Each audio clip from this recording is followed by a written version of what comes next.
You can easily make homemade soup any night of the week using your favorite seasonal vegetable, or for that matter, something that you have left over in the refrigerator, some fresh veggies that have been sitting around a little, you don't want them to go to waste, and combine different things in the soup. But this easy 4-step technique that I'm going to show you now really can get a soup from stovetop to table in under 15 minutes. Let's start by adding about a tablespoon of olive oil to your soup pot.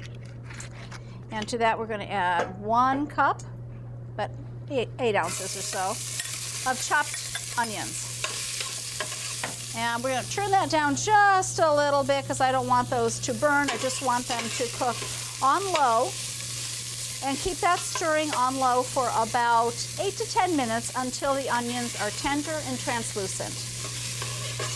Okay, that's been about 8 minutes. Again, you want to make sure that you don't burn the onion, so keep it somewhere between medium, low, and low just to get them nice and soft. Okay, next step is to add the vegetables.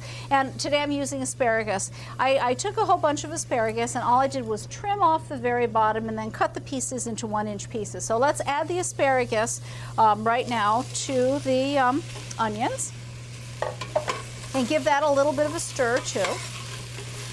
And now we're going to add our stock or broth to the soup. Now you can use any kind of broth that you prefer.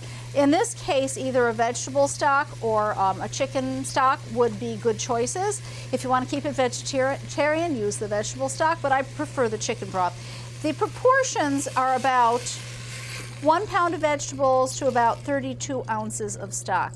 However, a good way to even just eyeball that is to add just enough stock to barely cover the vegetables, and that's just about that whole container. So there you go. Now what I'm going to do is bring that up to a simmer again. Turn up the heat a little bit, bring it to a simmer till it comes to a boil, then adjust it so you have a nice simmer and cook that for anywhere between 8 to 10 minutes until the vegetables are fork tender. You'll want to add a little seasoning now, and really you can adjust the seasoning to your own personal taste and add whatever you want, but this time I'm going to add just a little bit of salt and pepper to taste.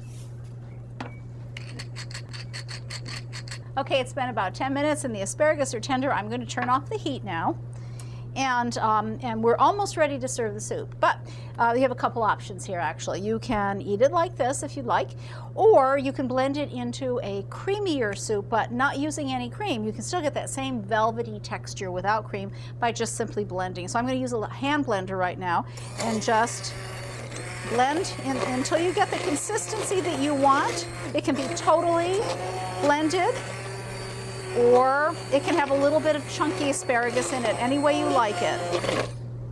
All right, all the asparagus are well blended now. Now, if you want the soup a little bit thicker than it is right here, you can also let it simmer for a little bit longer right here, and that would be fine too. That'll thicken it a little bit. But I think this is going to be good. So let's ladle some right into our bowl to serve. And then what we're going to do is finish this off with just a little grating of Parmesan cheese, Parmigiano Reggiano.